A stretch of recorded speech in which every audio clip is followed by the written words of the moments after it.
우리 25절 잠언서 29장 25절을 한 번 더 읽습니다. 읽읍시다.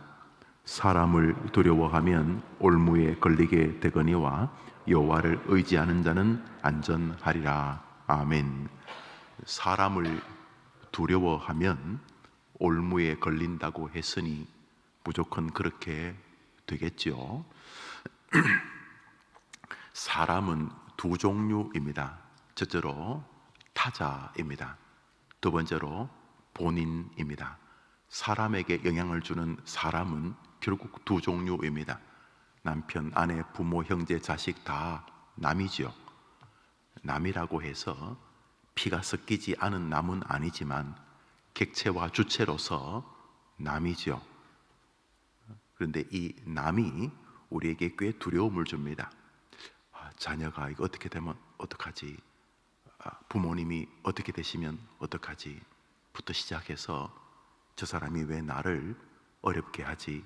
힘들게 하지? 저 사람이 나를 싫어하면 어떡하지? 여튼간에 타자가 우리 개인에게 영향을 미치는 사람입니다. 두 번째, 그 사람보다 100배나 더 강력하게 우리를 두렵게 만드는 대상은 본인입니다. 본인이 모든 문제를 최종 판단하는 사람입니다. 여러분 자신이죠? 사소한 것부터 배가 고픈데 오늘 국수를 먹을까? 비빔밥을 먹을까? 뭐 이런 것부터 시작해서 내 인생의 중요한 결정 같은데 이것을 해야 될까? 저것을 해야 될까? 하지 말아야 될까? 놓아야 될까? 붙잡아야 될까? 결정을 하는데 강력한 영향을 미치는 사람은 또한 본인 자신입니다. 그래서 어떤 사안을 볼 때 강력한 두려움을 갖게 하는 것은 자기 자신입니다. 자기 자신이 가지고 있는 열등감, 시기심, 혹은 비슷한 유형이지만 교만, 하여튼 다양한 삶의 정서들이 어떤 문제 앞에서 기뻐하게 하거나 두려워하게 만듭니다. 타자와 본인이라고 하는 이 사람이 문제를 계속 결정하게 만듭니다. 거의 모든 사람들은 그렇습니다. 그래서 기분이 좋으냐 나쁘냐는 타자가 나를 어떻게 대했느냐 따라서 갑자기 박수치고 케이크에 불 붙여주고 칭찬해주고 그러면 타자, 다른 사람이 내 감정에 일부분 영향을 미칩니다. 반대도 똑같습니다. 기분 좋게 새벽기도 나왔는데 로비에서 뭐 이상한 한두 마디를 듣는 순간 갑자기 마음이 확 상해버릴 수 있습니다. 그 사람 만나기 전까지는 내 마음에 평상심이 유지되었는데 그 사람의 표정과 말 한마디 혹은 태도 하나에 내 마음이 확 흔들리기도 한다. 타자가 내게 분명히 영향을 미칠 수 있는 사람입니다. 그러나 반대로 또 내게 말할 수 없는 자긍심이 있어가지고 지금 이 복도에 오기 전에 웬만한 바람이 불어도 충분히 감당할 수 있는 기쁜 일이 생겼습니다. 다른 사람은 모르지만 평소에는 사소한 말 한마디 때문에도 굉장히 예민했었는데 오늘 아침에 갑자기 무슨 정말로 엄청난 기쁜 일이 발생했습니다. 이 기쁜 일은 그동안 나를 좀 불편하게 하는 사람들의 몇 마디 정도가 전혀 영향을 끼치지 못하는 평소에는 막 이렇게 사소한 것 때문에 또 싸웠습니다. 이런 이야기하면 우리 학생들은 전혀 이해하지 못하는데 어느 날 아침에 눈을 떴더니 큰 누나하고 둘째 누나인가 사소한 다툼을 했던 기억이 납니다. 제가 초등학교 때쯤 됐을 텐데 내용은 어젯밤에 벽에 붙여놓은 껌을 동생이 씹었다나 언니가 씹었다나 여러분 지금 제 말 들으면 우습게 여기겠지만 한번 물어보겠습니다. 혹시 껌 저녁에 씹고 벽에 붙여놨다가 그 다음날 씹은 분 계십니까? 여러분도 우리나라 사람이거든요. 껌을 씹다가 버리면 될 텐데 내일 씹겠다고 벽에 이렇게 붙여놨다가 아침에 눈 떠서 제일 먼저 하는 게 그 껌을 떼서 씹는데 껌만 떨어지는 게 아니고 벽지 일부도 떨어집니다. 근데 문제는 그 껌을 동생이 씹었다는 거예요. 내 껌 내놓으라고 아침부터 짜증나기 시작합니다. 이 나쁜 것, 어떻게 껌을 그렇게, 그것도 씹던 껌을, 이 도둑놈아. 그러면서 이제 아침에 그 껌 때문에 사소한 불편함이 생겼는데, 어젯밤에 동생이 잘 때 아빠가 주시 후레시 껌 100통을 줬어요. 아침에 갑자기 껌이 없어져도 아무 상관이 없어요. 너 계속 남 씹었던 거 씹어라. 그러면서 마음의 부유함이 생겼다 칩시다.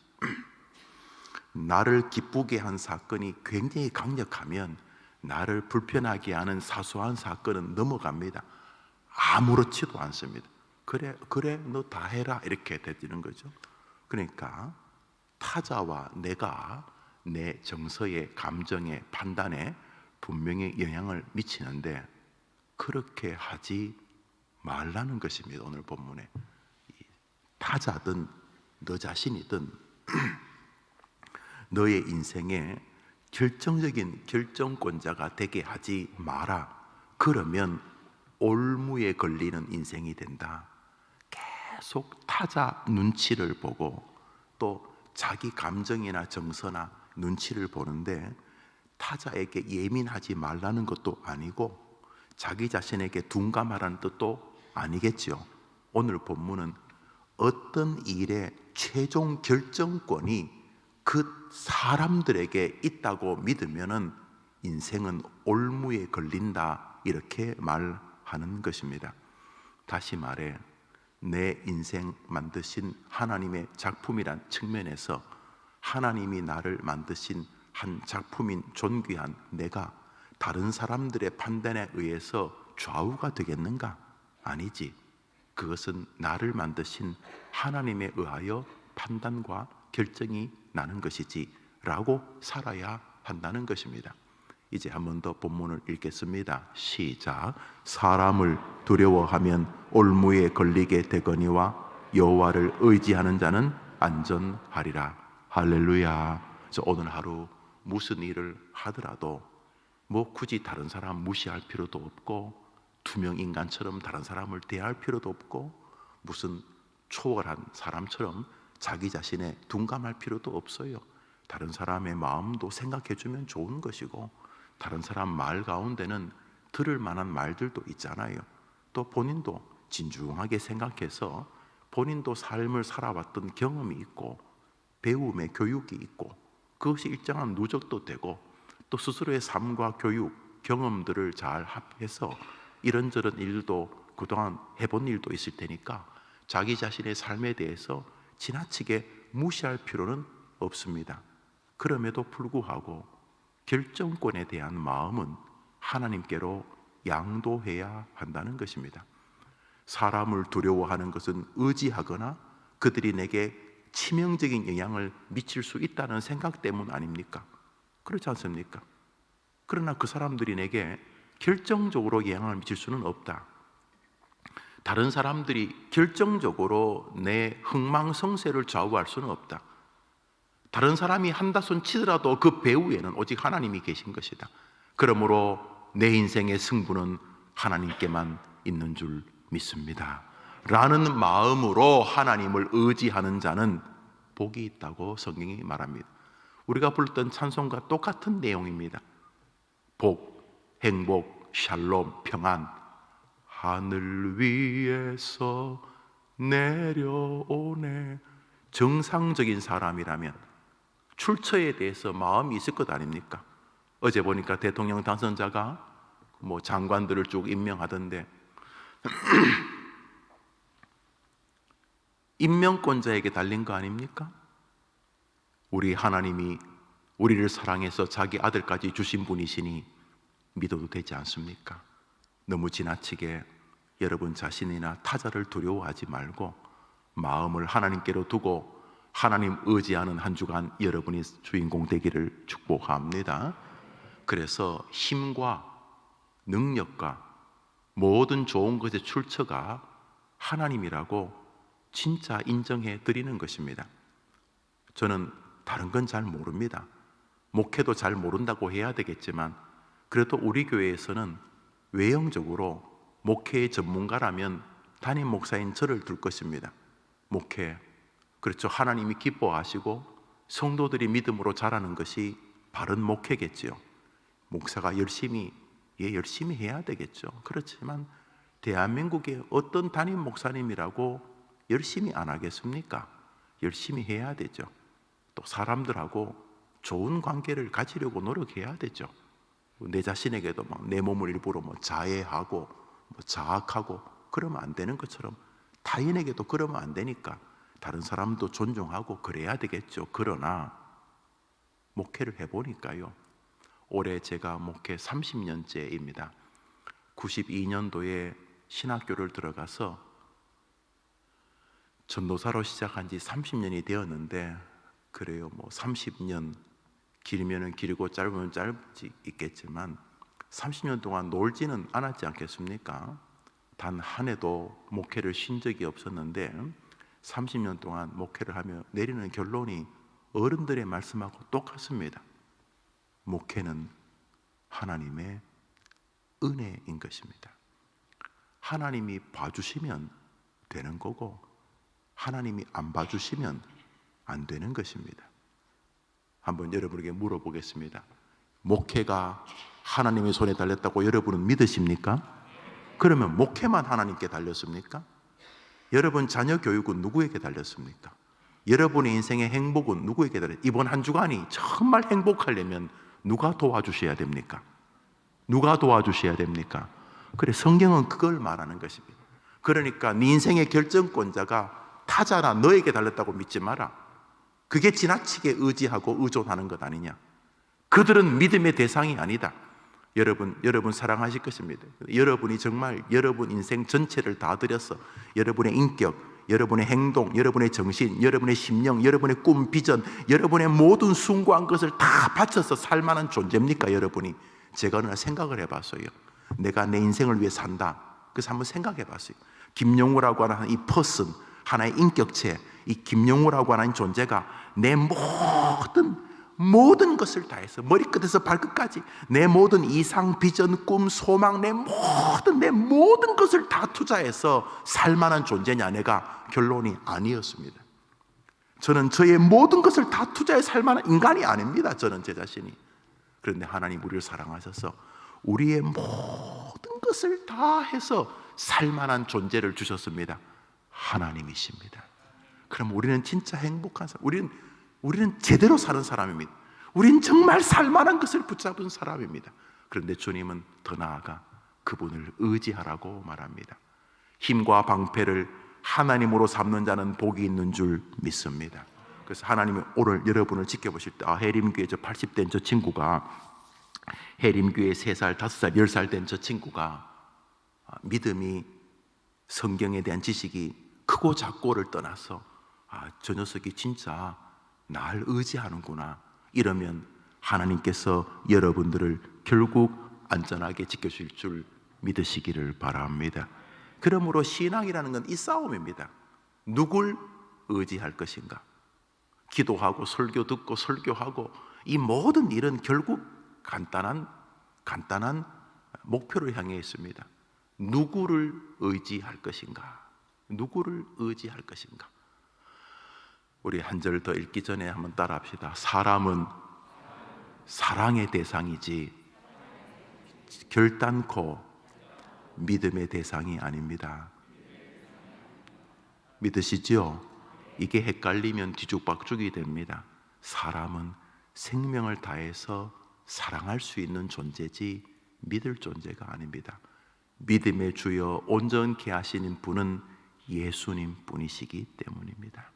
그러므로 오늘 너무 타자나 여러분 자신을 바라보고 심지어 두려워하기까지 하지 마시고 결단코 결정은 결국 하나님의 손에 달렸다는 믿음으로 하나님을 여러분의 힘과 방패와 도움으로 삼는, 그래서 하나님 쪽으로 의지하는, 무엇을 하든지 하나님 눈치를 보는, 그것이 비굴함이 아니라 기쁨.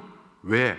자기 아들까지 주시는 분이시니까 하나님을 향한 의존과 사랑의 마음으로 이번 한 주간 여러분이 승리하게 되기를 바랍니다. 우리 교단은 사순절 이런 거를 신뢰하지 않는다고 말씀드렸습니다. 그러나 우리 교회에는 타교단에서 신앙생활 하신 분도 계시니 뭐 그것을 그렇게 나쁘다고 말하지는 않겠습니다. 그렇지만 가톨릭적 요소가 일부분 있고, 우리는 고난주간을 지나면서도 고난만 묵상하지 않습니다. 결론, 부활의 주님. 왜 고난당하셨는가? 부활하시기 위해서. 왜 고초를 겪으셨는가? 우리를 살리기 위해서. 그래서 우리 합동적 교단은 고난주간 한 주간도 부활을 준비하는 주간으로 지냅니다. 그저 고난주간 한 끼씩 금식하는 거 의미 있습니다. 그러나 그보다 더 큰 의미는 고난을 통해 주시는 우리의 영광의 부활의 은혜입니다. 고난주간에도 부활의 기쁨이 여러분을 부드러게 되기를 축복합니다. 오늘자 날주 시편 18편 한 절만 보겠습니다. 한 장만 보겠습니다. 시편 18편입니다. 오늘자 날주 시편